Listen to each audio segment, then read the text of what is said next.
Mapagpalang araw po. Nandito tayo sa tahanan ni Daddy Archie. Nakakatawa po, no? Alam niyo po ito, masaya po sila kausap, sila mag-asawa. Alam niyo po, nung araw, meron ko nabasa eh. Paano daw ang magandang samahan ng mag-asawa? Ang sagot ko ron, mag-away kayo araw-araw. Kasi doon yung madidevelop yung relationship between two. Oo, pag nag-away kayo araw-araw, madidevelop. Mas mamahalin niyo po yung isa't isa. Ganyan ang malusog na samahan ng mag-asawa. Eh dito naman po yung mag-asawa, mapagbiro silang dalawa. Kumbaga, ganon naman sila. Hindi sila nag-ahaway. Pero in comedy style. Hallelujah. Muntik na matapon yung luto. Kaya napasigaw. Ngayon na mag-aharal po tayo, ano? Yung ula. Kasi yung sinabi ni Jesus sa Biblia, meron kasi sinabi si Jesus dito na din ang kalooban mo ayon sa nakasulat sa akin sa ula. Ito po ang bibigyan natin ng pansin. Pero bago tayo papalahot sa pag-aaral, tayo muna ay sandaling lalapit sa Diyos upang siya pumatnubay sa atin sa pamamagitan ng Bibliang gagamitin natin. Ang dala ko lang ngayon ay poemen. Si Daddy Archie meron siyang hawak yung binigay ng mga misyonero. Na ano bang grupo yan, Daddy Archie? Ano to? Galing sa Air Force? Hindi, yung sa pabalat, meron pangalan sa baba. Hindi yan. Buksan mo. Yan.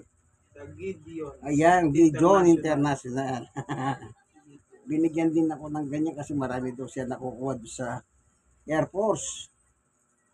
Kaya nabigyan din ako ganyan. Ngayon, yung lalapit tayo sa Diyos sa panalangin. Panginoon Diyos, sa aming Ama, minsan pa, samahan mo po kami sa aming pag-aaral. Buksan ang kaisipan, damdamin, at puso ng mga nanonood ng video ito upang lubos namin maunawaan ang iyong sinasabi sa ngalan ni Jesus. Amen. Dito, tingnan natin yung sa Hebreo, chapter 10. Mababa lang, kanya lang, titiis din natin ng kaunti. Ang sabi rito ni Jesus Christ ay, dito sa, basahin natin, Hebreo 10, 5, 6. Sunod-sunod na talata yan. Dahil diyan, na si Kristo ay naparito sa daigdig, sinabi niya sa Diyos, ang mga pang-alay, pati mga andog at mga hayop na handang sunugin, hindi mo ibig sa dambana ay dalhin. Hindi mo kinalugdan ng mga handog ng sinusunog at ang handog upang pawiin ang kasalanan. Kaya tinihanda mo ang aking katawan upang maging handog. 7. Kaya sinabi ko, ako'y narito, o Diyos, upang sundin ang kalooban mo. Ayon sa sinasabi ng kasulatan tungkol sa akin. Yung kasulatan na tinutukoy po ni Jesus dito, yung ula sa kanya sa lumang tipan, ay Old Testament. Yung ula doon, magkakaroon ng katuparan sa kanyang panahon. Kumbaga, matagal na panahon po ang ula, pero nagkaroon ng kaganapan sa panahon niyang bagong tipan. Halimbawa, isang ang ating kukunin. Kasi sabi niya rito, okay, ulitin lang natin yung bandang uli. Kaya sinabi ko, ako'y narito, o Diyos, upang sundin ang iyong kalooban. Oh. Ito yung sinasabi ni Jesus sa Isaiah 53. Meron kasi nakasulat dito na mismo ang kasulatan ni Propeta Isaiah, ang tinutukoy mismo ay walang iba kundi ang ating Panginoong Jesucristo. No, binubuklat lang natin ang Bible, ano po, ito. Ito pong sulat ni Isaiah ay nagsimula ito, pasimula. Ang pamagat ng aklat na ito ay kinuha sa pangalan ng isang dakilang propeta na nanira sa Jerusalem noong huling bahagi ng ika-8 siglo BC. Doon nagsimula si Propeta Isaias noong huling bahagi ng ika-8 siglo BC. Ngayon, dito sa 53 ng Isaias, tingnan natin ano. Mababa lang pero tsagain lang natin. Meron kasi nakalagay dito ay ganito ano. Dito sa 53:3, inamak siya ng mga tao at itinakwil. Nagdala siya ng abdi at hirap. Wala man lang pumansin sa kanya. Binaliwalaan natin siya na parang walang kabuluhan. 4.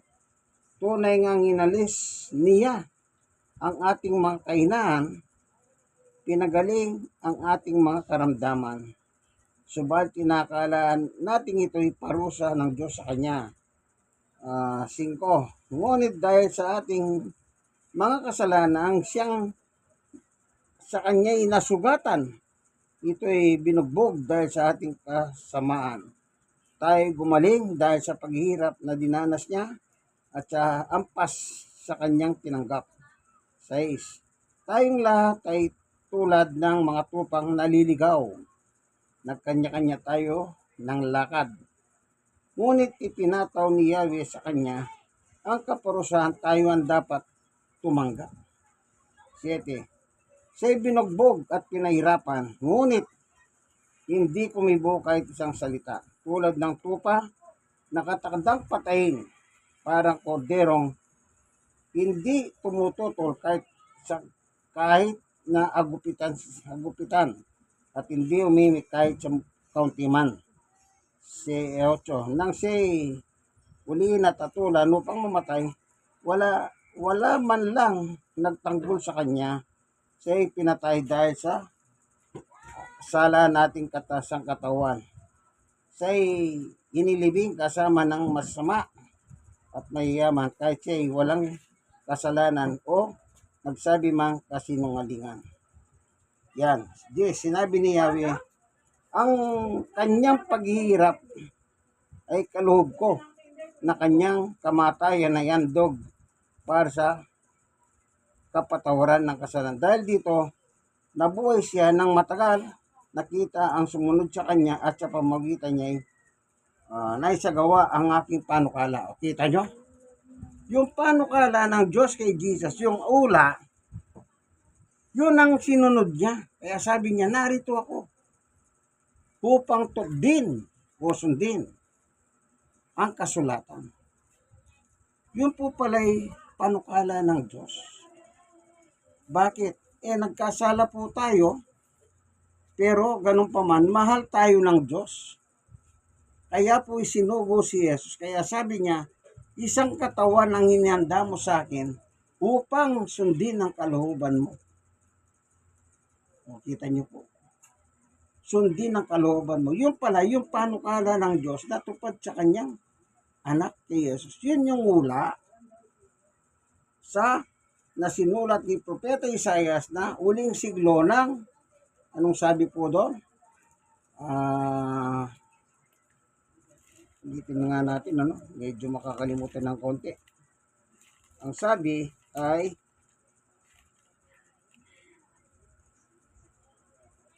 ika-8 siglo. Last part ng ika-8 siglo BC. Kita nyo? Before Christ, ibig sabihin ng BC.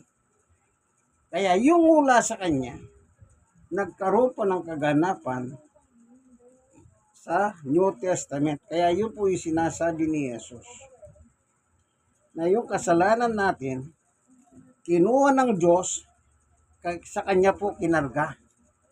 Kumbaga, tayo dapat ang magdusa, kinuha ni Jesus yun. Siya ang nagdusa para sa ating mga kasalanan. Kasi bilang tao, wala po tayong magagawa. Kaya sabi nga niya doon sa Hebreo, noon alinsunod sa batas ni Moises, naghahandog sila ng mga hayop para saan? Pawiin ang kanilang mga sala. Oh. Pero kahit na alinsunod sa batas ni Moises, ang ginagawa nila, hindi na po tinanggap ng Diyos. Paano tayo ngayon? Kaya pinalitan. Pinalitan yung unang handog at pinalitan nila ng handog ni Jesus. So, tuloy lang natin yung basa.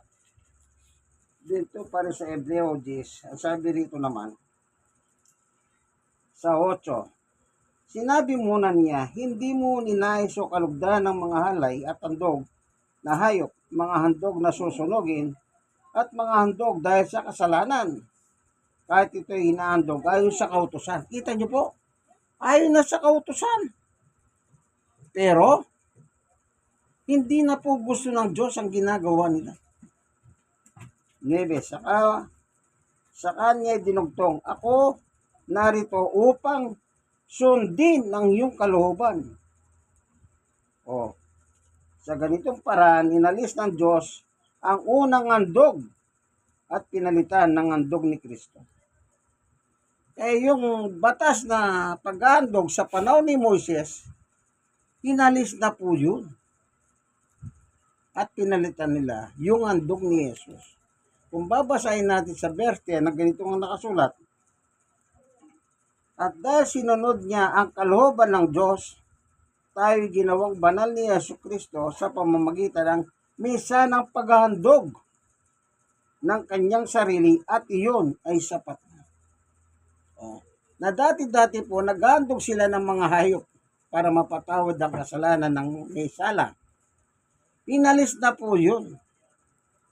Kasi nga hindi na nagustuhan ang ginagawa nila noon ang mga tao. Bakit naman magugustuhan nila? Maghahandog nga sila pero ginandog naman nila.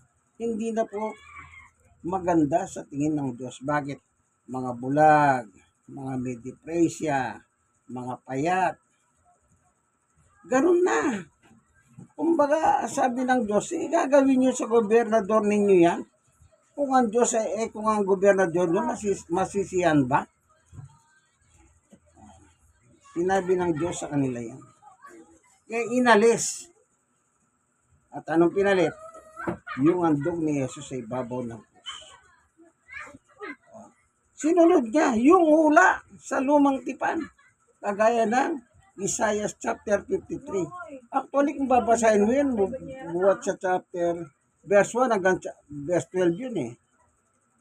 Lahat yun anong ibig sabihin? Si Jesus ang tinutukoy doon. Si Jesus at nangyari yan sa panahon ng bagong tipan. Kaya, ang iyong nakasulat at sabi niya, susundin ko. Maliwanag po, no? Ano sabi? Ayon sa sinasabi ng kasulatan tungkol sa akin. Si Pedro po, bumabasa rin ng Biblia yan. Tingnan ninyo yung sinabi ni Pedro. Dito naman sa unang Pedro. Yun din po yung binanggit ni San Pedro. Yung sa Isaiah chapter 53. Ang sabi niya dito ay ganito. Sa unang Pedro 2:20. Nakalagay 21. Ang pagtitiis ng hirap ay bahagi ng pagkatawag sa inyo ng Diyos, sapagkat na si Kristo ay nagtiis para sa inyo. Nag-iwas siya sa inyo ng isang halimbawa na dapat ninyong lubos na tularan. Ano yan? Pagtitiis, kaibigan. Ang paglilingkod sa Diyos ay pagtitiis po yan. Hindi po, akala nyo ba pagka naglilingkod kayo sa Diyos, mahalwan? Hindi po. Unang-una, siyempre, maraming batas ang Diyos. Kaya may mga mananampalataya po, sa panahon ni Jesus, umalis sila. Sabi niya, iwan nyo rin ba ako? Sabi niya sa mga apostol niya, ano sagot ni Pedro? Hindi po. Bakit? Yan nga po sinasabi ko, magtitiis po tayo. Maraming tiisin po sa paglilingkod sa Diyos. Yun ang paglilingkod po. Makita ka ng ibang tao, ayan na si praise the Lord. Parahanin na ninyo. Meron pa nagbibiro. Baka naman lumpas ka sa langit. Di bali, langit pa rin. Di ba? Maraming titiis mismo. Kung minsan kaya kasama mo sa pamilya, titiisin mo. Totoo yan. Hindi ganun kadali po. Kaya, ang pagtitiis ay bahagi ng ating paglilingkod. O, 22. Hindi siya gumawa ng anumang kasalanan, no? Nagsinungaling kailanman. 23. Nang siya'y insultuin, hindi siya gumanti ng insulto. Nang siya'y pahirapan, hindi siya nagbanta. Sa halip, pinaubayan niya ang lahat sa Diyos na makatarungan kung umatol. 24. Sa kanyang pagkamatay sa krus, pinasan niya ang ating mga kasalanan upang tayo mamatay na sa kasalanan at mamuhay ng ayon sa kalooban ng Diyos. Sa pamamagitan ng kanyang mga sugat, tayo pinagaling. 25. Sapagkat tayo ay tulad ng mga tupang naligaw, ngunit ngayon nanumbalik upang sumunod sa pastol at tagapangalaga ng inyong mga kaluluwa. Yan yung nakalagay sa Isaiah 53. Inulit din ni Pedro. Ibig sabihin sa panahon na yon, nagbabasa ng Biblia si Pedro na ibinabahagi itong nangyaring tungkol sa kamatayan ni Jesus sa kanilang panahon. Kasi ula po yun eh. Di po ba? Kung babasahin niyo chapter 53, mula sa verse 1 hanggang 12, ganun din po yun dito nakalagay kay Pedro. Kaya pasalamat tayo. Pati yung nasa, tingnan nga natin yung 9:16, yata doon, o 9:15. Tingnan lang natin, ano.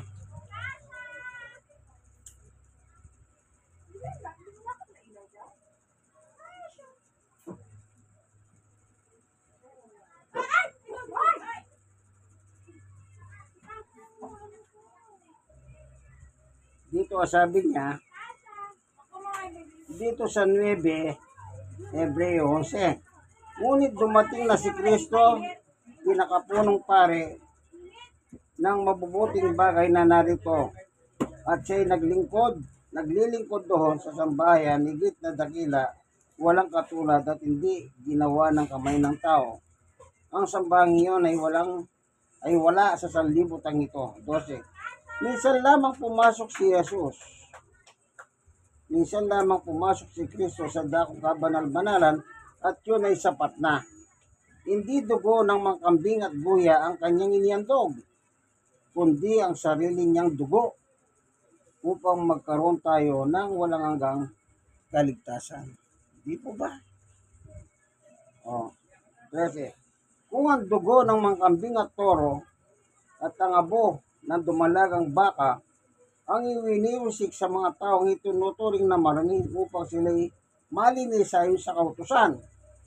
At 14, igit na nagagawa ng dugo ni Kristo sa pamamagitan ng walang hanggang Espiritu, inihalay niya sa Diyos ang kanyang sarili bilang handog na walang kapintasan. Ang kanyang dugo ang luminis sa ating mga budi sa mga gawang walang kabuluhan upang tayo makapaglingkod sa Diyos na buhay. Kaya nga, si Kristo ay tagapamagitan ng bagong tipan. Sa pamamagitan ng kanyang kamatayan, ipinatawad ang paglabag ng mga tao noon. Sila'y nasa ilalim ng naunang tipan. Sa New Testament po yun. Sa ilalim ng tipan yung kay Moises. Dahil dito, nakamtan ng mga tinawag ng Diyos ang walang hanggang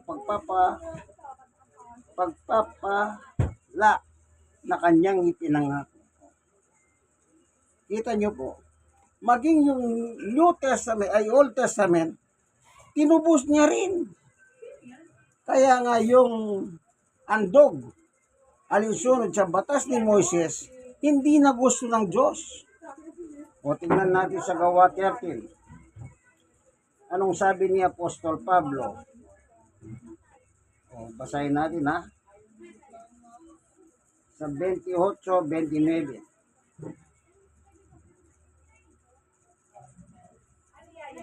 Ito. 38-39. Gawa 13. Ito.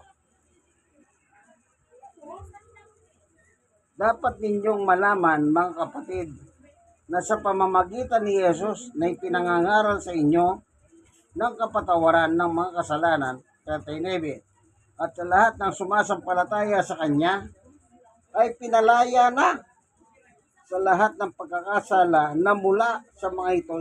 Hindi kayo kayang palayain na kautusan ni Moises. Kaya yung pag-andog po nila, kahit alinsunod sa kautusan ni Moises, inalis na po yun dahil hindi na gusto ng Diyos. At ang pinalit nila ng Diyos ay ngalin, andog ni Jesus. Kaya yung andog niya, minsan niya lang ginawa, yun po ay sapat na. Libo-libong taon na po nakarahan yan. Yung pagkamatay niya sa ibabaw ng krus.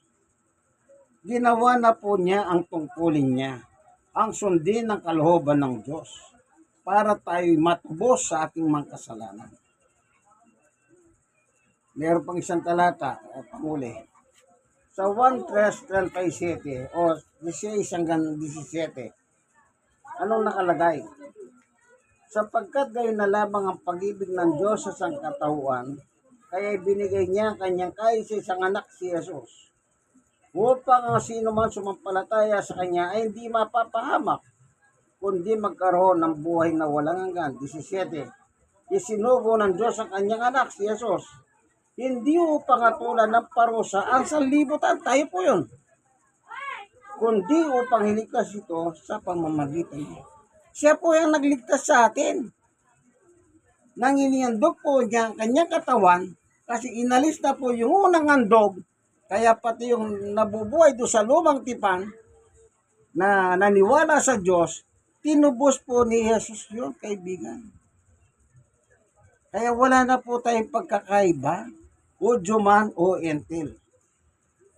Ang sabi po sa Galacia ni Pablo, wala na tayong pinagkaiba. Basta manampalataya tayo kay Jesus. Kung naniniwala tayo kay Jesus, unless hindi tayo naniniwala sa Kanya. Yung ginawa niya po, tama na yun. Sapat na po yun para mapatawad ang ating mga sala. Kung tayo lang, hindi naman natin kaya magawa. Paano tayo mapapatawad? Ay, wala tayong magagawa. Kaya nga po pinapunta dito sa lupa upang siya po ipalit bilang handog. Amen. Kaya dapat po matuwa tayo. Bakit lagi ko ang sinasabi? Meron kang pagkakahutang, may dumating at binigyan kang pera. Ito na, pambayad mo sa utang mo. O ano po, hindi ba masaya po kayo? Yung kasalanan mo, may tumubos. Hindi ba dapat tayo masaya? Masaya tayo. Kasi meron na pong tumubos at naghirap alang-alang sa sala natin. Bis na po tayo po ang atulan ng Diyos, si Jesus po ngayon, yung kasalanan natin, nilagay kay Jesus. Kaya siya po ngayon nang naghirap, nagdusa at mamatay sa ibabaw ng krus. Salamat Panginoon sa iyong pagtuturo sa amin. Sana po makatulong ito sa mga nanonood ng video. Kayo pong mga nanonood, wala po tayong kinuwang iba yan. Lahat po nakasulat sa Biblia. Kung may Biblia kayo, sundin nyo lang po. Sundan ninyo ako. Kahit anong Biblia po ang hawak ninyo. Hindi tayo namimili kagaya ng iba. Sa akin po, kahit anong Biblia, welcome naman. Po, salamat po Panginoon Diyos sa ngalan ni Jesus. Amen. Ito po ang inyong kaibigan kay Jesus, Brother Manny Bautista, na sa barangay 105, Sonny, District 1, Tondo, Manila. Babayo,